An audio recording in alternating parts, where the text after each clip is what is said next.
karena saya orang asli Betawi ya, jadi saya juga punya tanggung jawab moral tersendiri gitu terhadap orang-orang Betawi di Jakarta gitu kan. Apalagi ada wacana kedepannya Jakarta akan kehilangan status sebagai ibu kota negara kan, akan pindah. Lalu gimana sih? Nah, saya melihatnya gini, orang Betawi itu kan termasuk budaya yang sifatnya egaliter ya.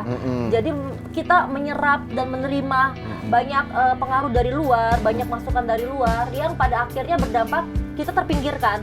Nah, saya nggak mau kayak gitu ke depannya ya Betawi ya. Jadi saya tuh pengen paling gampang dan paling bisa diterima itu kan adalah seni budaya. Jadi saya pengen nanti ke depannya saya akan bikin banyak ruang-ruang budaya di masyarakat kita yang bisa diakses publik dengan gratis kalau bisa gitu kan. Jadi kan kalau kita lihat kan sekarang tren 2 tahun kebelakang ini adalah banyak dibikin instalasi seni kontemporer ya Mas ya, di tempat-tempat umum seperti misalnya di mall, di taman-taman terbuka. Nah, tapi itu kan seninya kontemporer. Kenapa sih nggak seni budaya kita sendiri gitu loh? Jadi mulok yang ada di pelajaran sekolah itu langsung diaplikasikan gitu loh. Jadi saya akan bikin itu sih.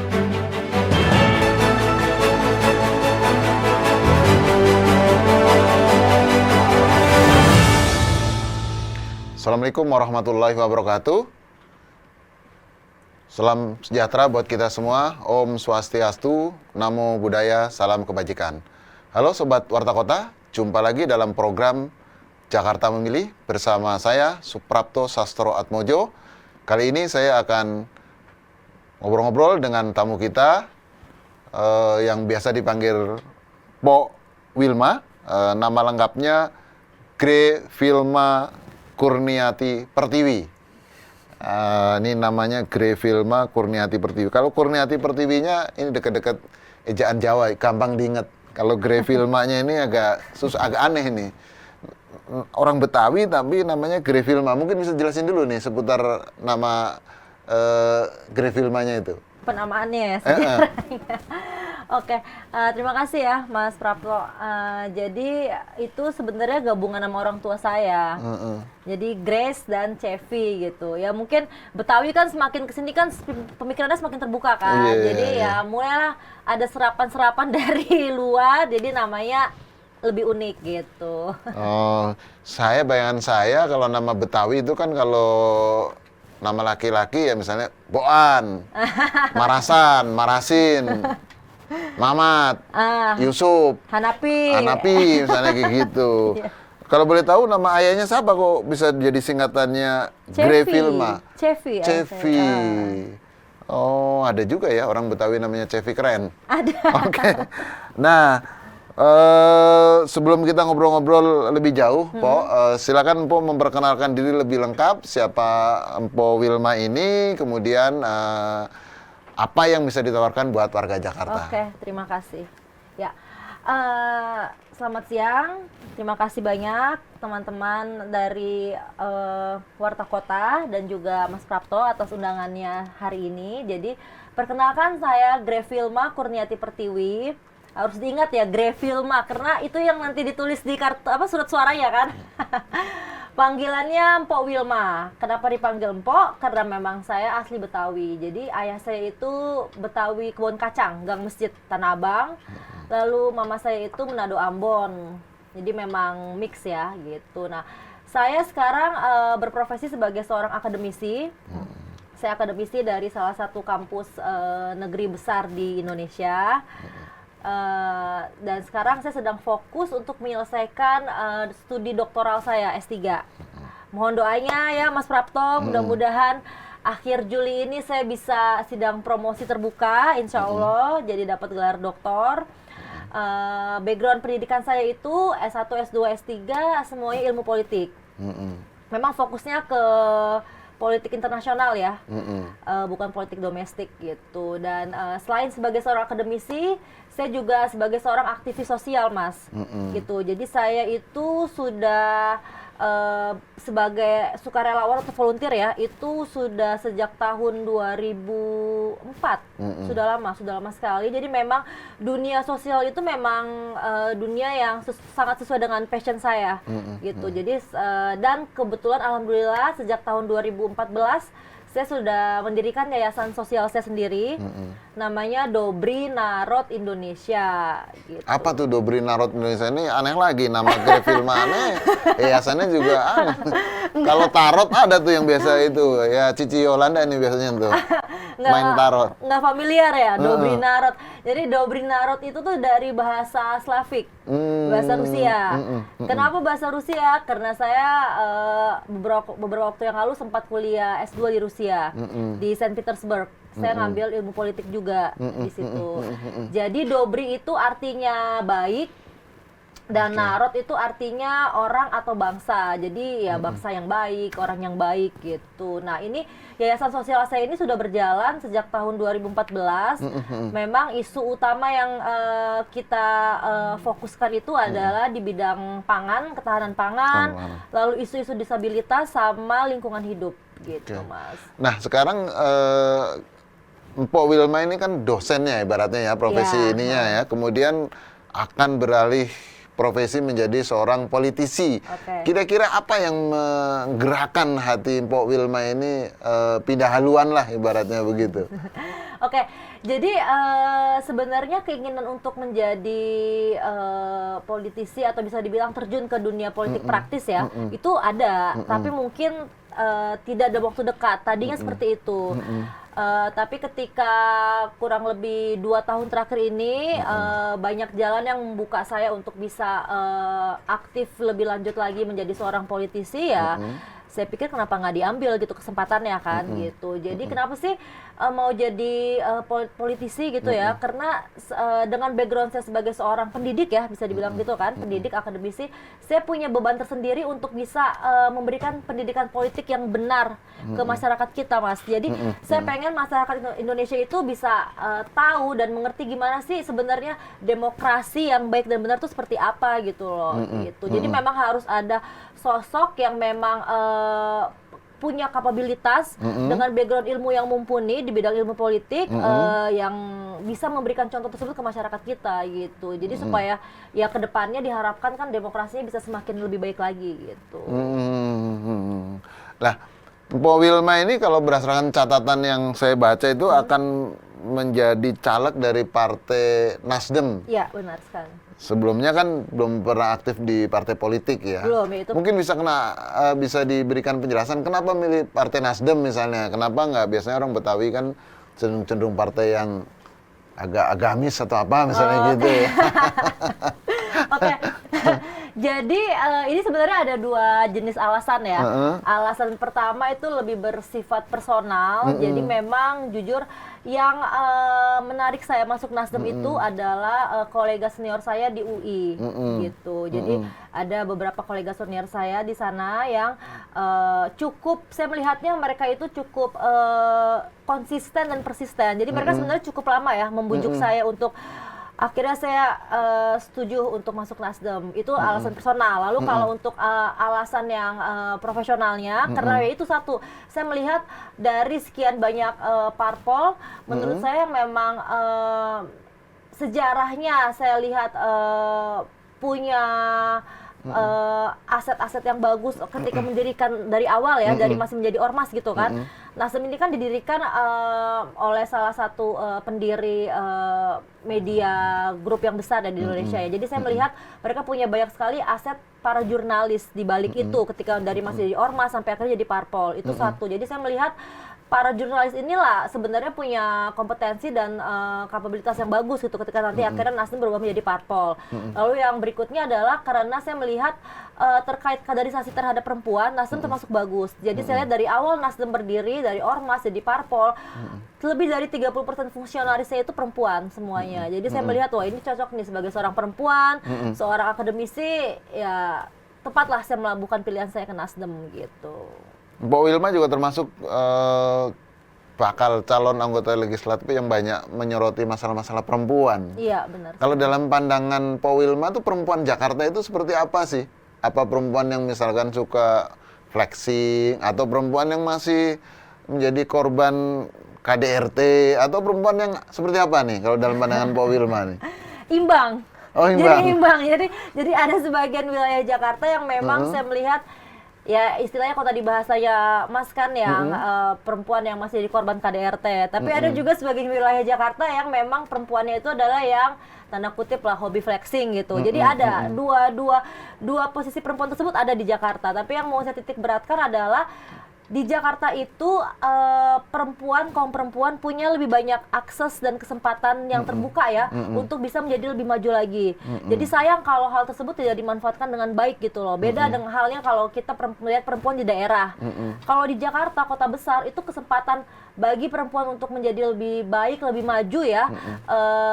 Self development itu tuh lebih besar peluangnya. Jadi saya melihatnya karena saya juga perempuan, maka saya harus bisa membantu teman-teman lain sesama perempuan untuk memanfaatkan kesempatan yang udah terbuka besar tersebut gitu loh Mas. Jadi gitu. Bagaimana caranya supaya perempuan-perempuan yang katakanlah peluangnya udah ada, tapi bisa jadi belum bisa masuk dan bisa mengoptimalkan peluang-peluang tersebut. Nih bagaimana Mpok Wilma bisa melakukan itu kalau nanti katakanlah terpilih menjadi wakil rakyat? Oke. Jadi yang pasti dari sisi karena saya sebagai seorang pendidik, jadi saya pengen nanti ada banyak saya bikin program pemberdayaan perempuan. Jadi saya pengen banyak kasih edukasi ke perempuan kita, terutama para ibu ya, para ibu di Jakarta.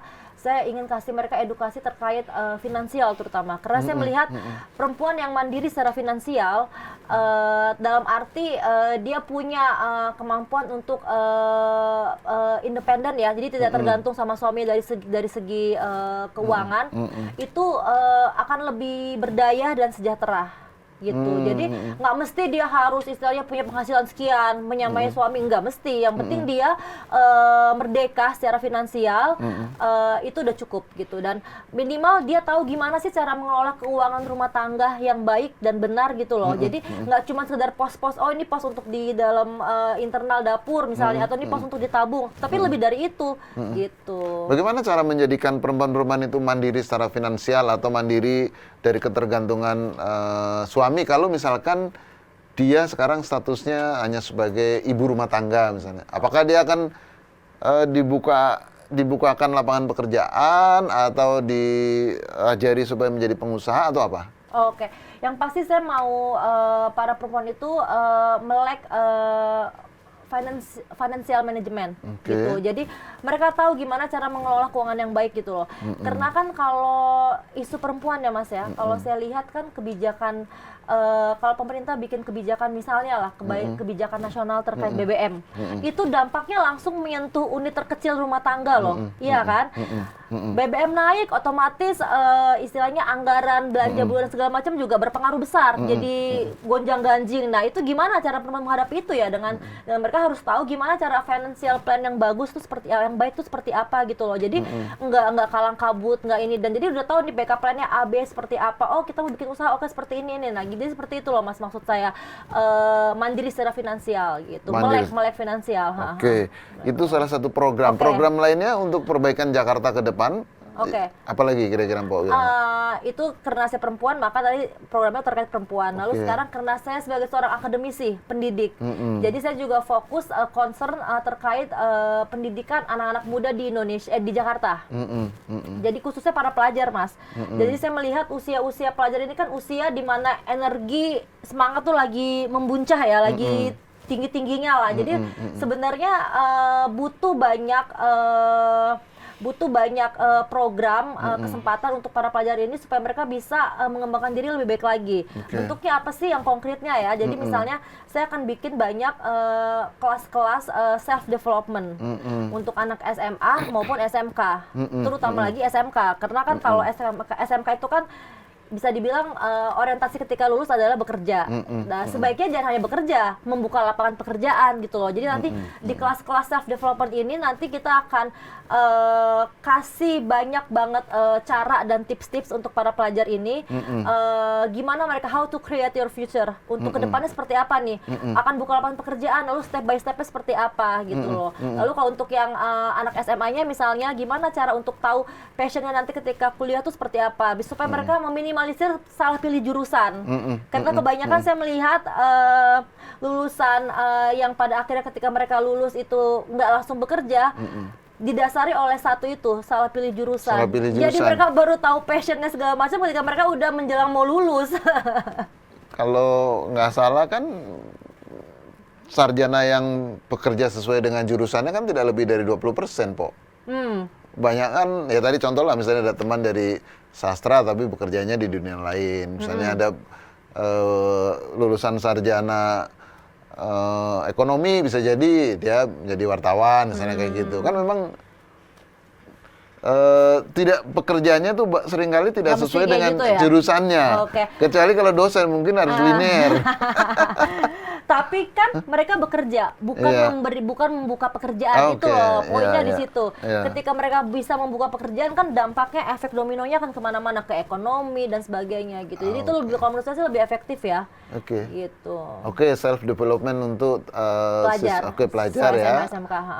Program berikutnya? Berikutnya adalah, karena saya orang asli Betawi ya, jadi saya juga punya tanggung jawab moral tersendiri gitu terhadap orang-orang Betawi di Jakarta gitu kan. Apalagi ada wacana kedepannya Jakarta akan kehilangan status sebagai ibu kota negara kan, akan pindah. Lalu gimana sih? Nah, saya melihatnya gini, orang Betawi itu kan termasuk budaya yang sifatnya egaliter ya. Jadi kita menyerap dan menerima banyak pengaruh dari luar, banyak masukan dari luar yang pada akhirnya berdampak kita terpinggirkan. Nah, saya nggak mau kayak gitu ke depannya ya, Betawi ya. Jadi saya tuh pengen paling gampang dan paling bisa diterima itu kan adalah seni budaya. Jadi saya pengen nanti ke depannya saya akan bikin banyak ruang-ruang budaya di masyarakat kita yang bisa diakses publik dengan gratis kalau bisa gitu kan. Jadi kan kalau kita lihat kan sekarang tren 2 tahun ke belakang ini adalah banyak dibikin instalasi seni kontemporer ya, Mas ya, di tempat-tempat umum seperti misalnya di mall, di taman-taman terbuka. Nah, tapi itu kan seninya kontemporer. Kenapa sih nggak seni budaya kita sendiri gitu loh? Jadi mulok yang ada di pelajaran sekolah itu langsung diaplikasikan gitu loh. Jadi saya akan bikin itu sih. Konkretnya apa nanti misalkan? Atau kamu akan berbanyak sanggar misalnya, atau mewajibkan hotel-hotel yang ada di Jakarta nanti menyediakan atau menampilkan kesenian-kesenian Betawi misalnya, atau warga Jakarta yang mau hajatan wajib nanggap lenong misalnya, atau apa kira-kira gitu? Iya, jadi memang kalau mau kalau mau real ya, konkret, memang nanti ya harus dibikin perda, nggak masalah nanti ketika saya menjadi anggota dewan itu bisa saya lakukan kan. Tapi bentuknya itu adalah misalnya bukan sanggar. Kalau memperbanyak sanggar nggak usah. Di Jakarta sebenarnya sanggar seni budaya Betawi itu sudah cukup banyak ya. Jadi yang diperlukan adalah ruang kreativitasnya, wadah atau tempat mereka untuk bisa mengekspresikan, untuk bisa tampil gitu kan. Gimana masyarakat kita, generasi muda bisa kenal budayanya kalau nggak ada ruang-ruang tempat untuk tampil gitu loh. Jadi nggak cuma sekedar latihan di sanggar, tapi juga hasil latihannya bisa dibawa keluar gitu loh. Masyarakat kita bisa tahu, misalnya perbanyak instalasi seni budaya Betawi di mall-mall.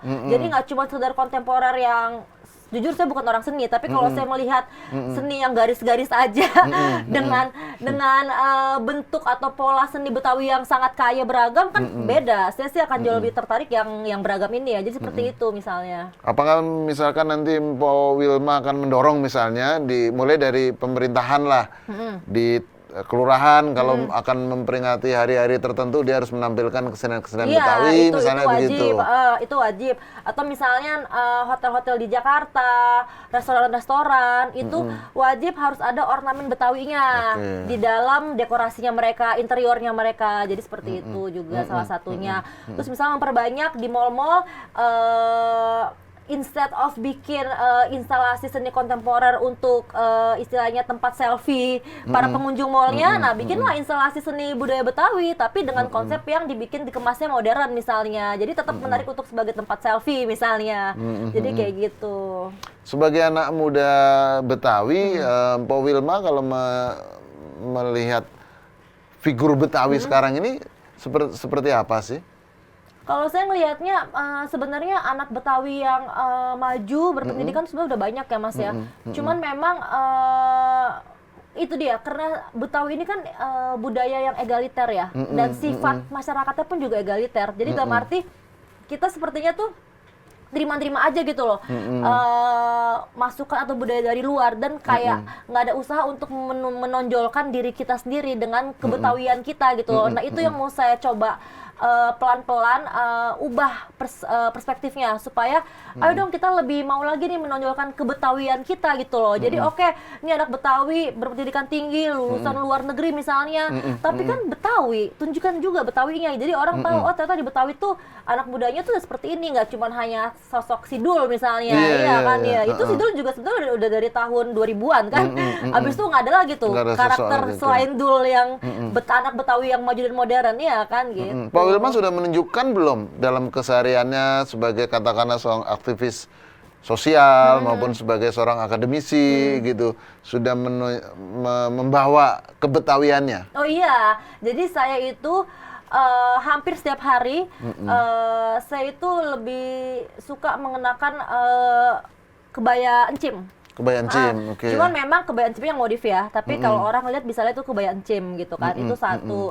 Terus dari cara saya berbicara pun juga ya, saya cenderung tidak menutupi karakter saya sebagai orang Betawi, dalam arti ya cenderung blak-blakan, dengan intonasi yang istilahnya orang bilangnya nyablak gitu kan. Jadi seperti itu. Terus juga saya kebetulan kan saya juga pembina dari salah satu sanggar Betawi ya, budaya Betawi di Jakarta gitu kan. Jadi ya dengan saya mau menjadikan diri saya sebagai pembina ini, berarti kan saya bisa punya banyak kesempatan ya untuk melakukan pembinaan dan mengembangkan lagi budaya itu dari dalam gitu loh. Jadi seperti itu. Kalau hobinya Pak Wilma sebenarnya apa sih? Saya hobinya sebenarnya kuliner ya. Kuliner. Iya, jadi. Tapi kok badannya slim gitu? Berarti icip-icip doang nih, nggak dimakan ya? Dimakan dong, masa nggak dimakan? Dimakan dong. Kalau nggak, kalau cuma icip-icip sama dimakan full kan beda. Okay. Ya, kan ada aftertaste ya. Jadi belum tentu. Jadi nggak dimakan pasti. Cuman ya itu, saya ya termasuk aktif dalam arti saya juga cukup sering berolahraga. Ya nggak bisa dibilang sebagai apa istilahnya atlet atau itu juga sih ya, tapi maksudnya saya cukup rutin lari, tapi ya daerah sekitaran rumah aja. Oke, kalau di kuliner kira-kira makanan favoritnya apa? Makanan favorit saya, sebenarnya saya tuh suka semua makanan Indonesia ya, tradisional. Karena saya tuh suka yang kaya rasa gitu loh. Jadi kalau ditanya makanan favorit saya ya udah pasti saya suka apa namanya, soto Betawi, kerak telur, itu saya suka. Terus juga ini asinan penganten. Nah, itu suka tuh. Rasanya kan khas banget. Apa tuh asinan, apa yang membedakan asinan penganten dengan asinan yang lain? Kan kalau asinan penganten kan dia ada kayak paduan kacangnya kan, bumbu kacang kan, bumbu kacang pedes. Ya itu yang khas sekali itu bumbu kacangnya itu, yang pedas itu memang kan ciri khas kuliner Betawi kan juga dia adalah di kacang itu kan, jadi saus kacang, sambal kacang, makan nasi uduk pakai sambal kacang kan enak banget kan. Jadi kayak gitu itu. Terus juga makanan yang banyak semur jengkol suka nggak? Jengkol kan ya. Kalau Betawi kan salah satu topsnya kan semur jengkol. Suka. Karena tapi pernah makan nggak maksudnya? Jengkol pernah. Saya lebih suka jengkol daripada pete. Kenapa? Karena dulu saya sempat bercanda sama teman saya kan pas zaman saya SMA gitu kan. Will, ada makanan nggak di rumah? Oh tuh ada ayam. Pas teman saya buka bukan ayam tapi semur jengkol. Mana ayamnya baru semur jengkol. Itu kan ayam dari Puun. Ayam Puun karena dagingnya kan empuknya kayak makan daging ayam. Orang kalau nggak ngeh, kalau orang ada beberapa orang betul yang bilang semur jengkol tuh ada ayam tuh bikin ayam semur. Itu bukan ayam semur tapi semur jengkol. Ayam Puun. Baru tahu kalau apa ada istilah namanya Betawi. semur jengkol itu istilahnya apa? Ayam puun. Nah, kalau jengkol itu enaknya dimasak apa nih, Bo? Enaknya dibikin yang manis-manis, karena kan dia rasanya kan kalau dia nggak, maksudnya rasa jengkolnya sendiri kan dia cenderung agak pahit ya. Jadi kalau dia dibikin ya manis lah kayak semur itu kan, jadi menutupi itunya. Kan bisa dibalado juga kan, bisa digoreng kering kan, juga. Pakai kecap juga kan, iya. Keripik jengkol juga ada sih. Keripik jengkol juga ada. Pernah nyoba juga? Keripik jengkol?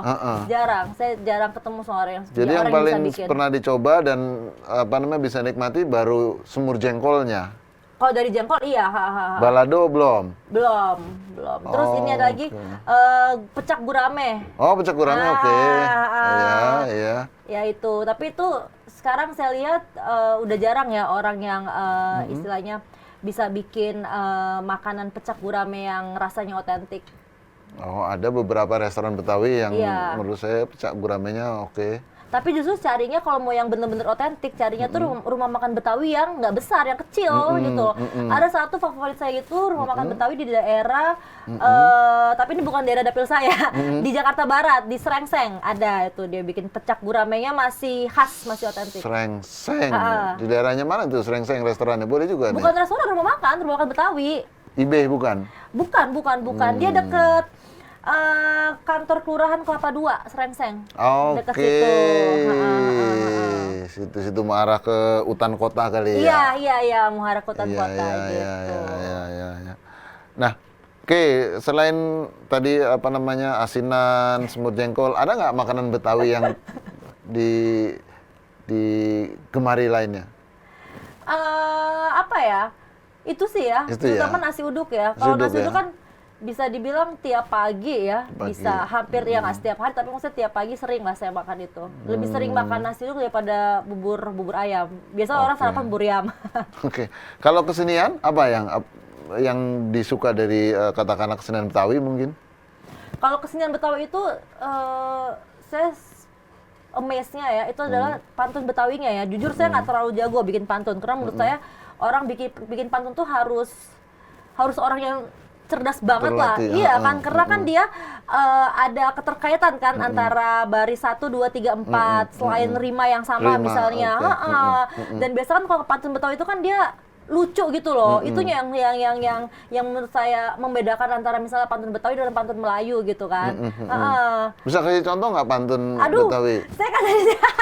Saya nggak terlalu jago bikin pantun. Pantun yang gampang aja, yang rimanya cuman ininya 2 aja, nggak bisa? Pantun Betawi? Ya pantun apalah, terserah, kan sama aja pantun. Apa ya? Nanti ada cakepnya ya? Oke. Jalan-jalan ke Pasar Kenari. Cakep!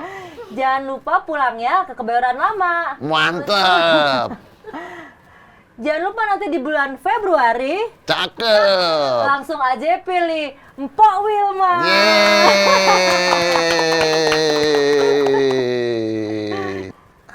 Oke. Nah, kalau dalam pandangan Mpok Wilma, masyarakat Betawi di Jakarta sekarang ini posisinya seperti apa? Atau semakin terpinggirkan, atau dia sudah makin oke, atau masih perlu bagaimana nih? Kalau saya melihatnya itu dia, kalau nggak muncul kesadaran dari dalam diri orang Betawinya sendiri ya, untuk menunjukkan identitas kebetawian ya, akan semakin terpinggirkan. Paling gampang dilihatnya adalah karena tanah-tanah di daerah Jakarta ya, terutama Jakarta Pusat, pokoknya Jakarta yang tengah kota lah ya, itu kan bisa dibilang berapa? 90% lah itu kan sudah habis semua punya orang Betawinya kan. Makin pinggir gitu loh. Nah, yang di pinggir-pinggir ini nih kalau dia nggak istilahnya secara tegas menjaga entitas kebetawiannya ya akan semakin hilang gitu loh. Mungkin bisa dibilang 20 tahun ke depan anak saya mungkin akan susah gitu. Kalau dia mau tahu Betawi, dia harus misalnya riset studi pustaka dulu atau apa gitu loh. Nggak bisa cuman dengan sekedar nengok kanan kiri terus ketemu gitu kan. Iya. Kalau saya melihatnya seperti itu. Makanya kedepannya memang harus kalau saya melihatnya harus dijaga, dilestarikan dengan cara harus ada undang-undangnya. Perda kalau bisa ya. terkait Betawi ini gitu. Perlindungan etnis lokal lah ya, Iya, atau penduduk lokal Jakarta lah ya. Iya itu, dan kedua masyarakat Betawi ini harus bisa dapat pengakuan dari pemerintah pusat, Kemendagri sebagai komunitas adat. Oke, ini salah satu perjuangan kaum Betawi juga ya. Iya. Karena kan sebenarnya wewenang pemberian label ya komunitas adat itu kan ada di Kemendagri. Ketika dia sudah menjadi sebuah komunitas adat, otomatis istilahnya banyak, bukan privilege lah ya, maksudnya banyak terbuka kesempatan dia untuk bisa mengembangkan dirinya juga gitu sebagai sebuah komunitas adat gitu. Ada beberapa pemikiran juga supaya undang-undang tentang Provinsi DKI Jakarta yang nantinya tentu akan diubah ya, karena statusnya tidak lagi menjadi ibu kota. Juga memasukkan peran masyarakat adat Betawi ini dalam pengambilan kebijakan di pemerintahan. Kalau menurut Mbak Wilma gimana? Iya, saya setuju. Karena nanti ke depannya ketika Jakarta sudah tidak menjadi ibu kota negara, tentu orang Betawi harus bisa banyak berperan di dalamnya, harus bisa, kalau perlu lebih menonjol lagi dari sekarang gitu loh sepak terjangnya. Gitu. Pak Wilma, Mpo kan akan mewakili kalau dari data ini Dapil Jakarta 7 yang meliputi wilayah kecamatan Cilandak, Setiabudi, Kebayoran Baru, Kebayoran Lama, dan Pesanggerahan. Iya, ada 5 kecamatan. Ada 5 kecamatan. Di sana Dapil Jakarta 7 ini akan diwakili oleh 10 wakil ya. Sementara partai politik ada 18. Nih, bagaimana supaya salah satu wakil yang dari 10 itu dari Nasdem dan yang dari Nasdem itu adalah Mpo Wilma? Gimana caranya? Gimana caranya tuh untuk meyakinkan para pemilih di Dapil 7 tersebut? Oke. Saya sih percaya ya kalau pemilih di Pileg 2024 nanti yang dari Jakarta itu sudah cukup cerdas nanti 2024 gitu loh. Jadi seharusnya mereka bisa menyaring info-info terkait caleg mana sih nih yang pantas untuk duduk di kursi dewan gitu kan. Tentu saja apa aja sih filternya gitu kan. Misalnya satu, paling gampang kan sekarang orang bilang ngerekam jejak, track record kan.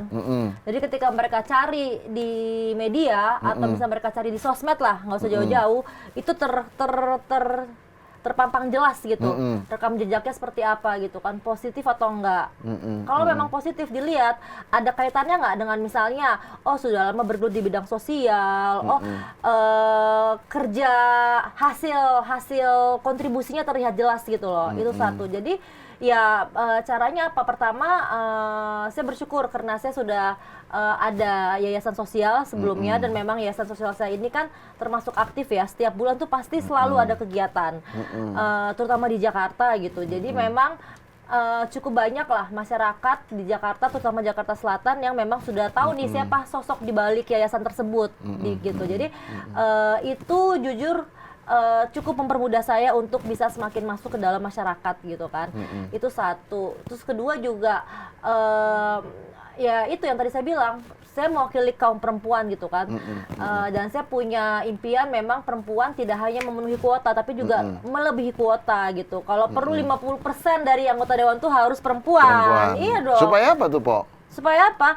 Karena perempuan itu kan dia tidak hanya mewakili kelompok perempuan saja, dia juga mewakili kelompok minoritas lainnya yang misalnya sensitif gender gitu loh. Jadi banyak yang akan terwakilkan dengan kehadiran perempuan yang semakin banyak. Otomatis sifat kebijakan yang dibikin pun juga bisa semakin beragam gitu. Apakah bisa menekan tindak korupsi misalnya di pemerintahan kalau nanti banyak perempuan yang menjadi wakil rakyat? Bisa jadi ya. Gitu. Lalu juga tadi cara berikutnya juga ya, misalnya gimana cara supaya masyarakat nanti memilih Mpok Wilma gitu kan. Satu, selain sebagai saya memang aktivis sosial, saya perempuan, saya seorang ibu, saya juga seorang pendidik gitu loh. Jadi dan memang background keilmuan saya ini adalah ilmu politik gitu loh. Jadi memang sudah pas lah. Fondasinya saya punya, backgroundnya saya sudah istilahnya sudah mumpuni lah ya. Jadi memang nanti kan tinggal mempraktekkan teori-teori yang ada gitu kan. Walaupun memang ketika ini saya sudah menjalani politik praktis, berbeda ya di lapangan.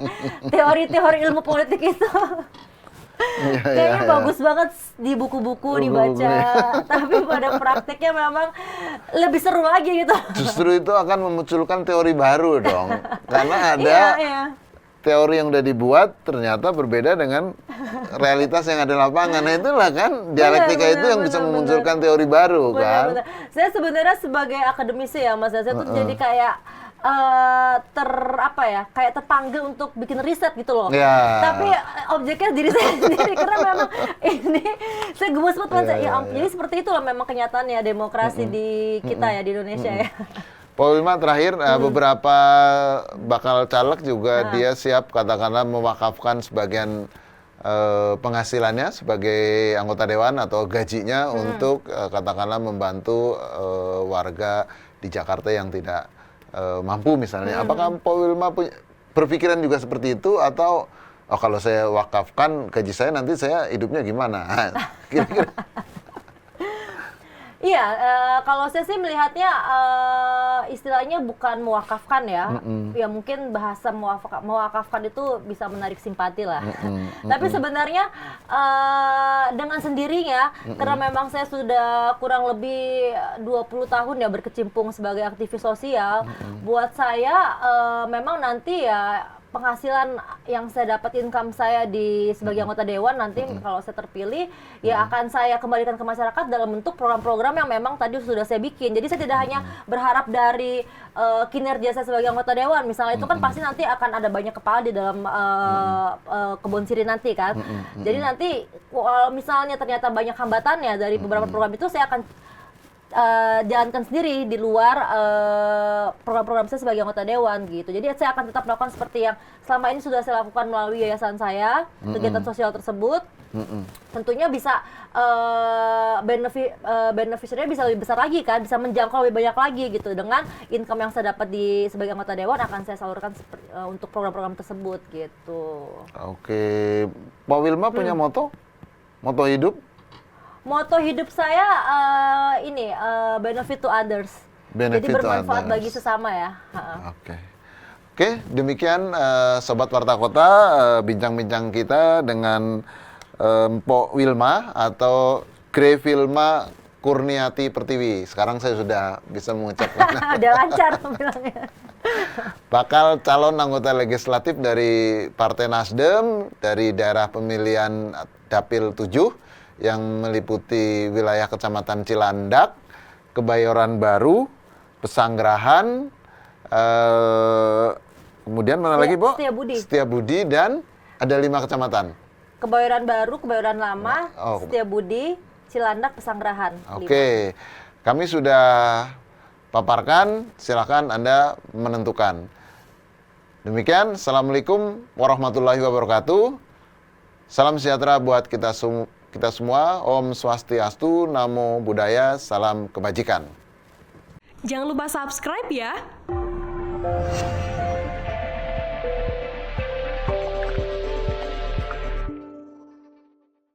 Jangan lupa subscribe ya.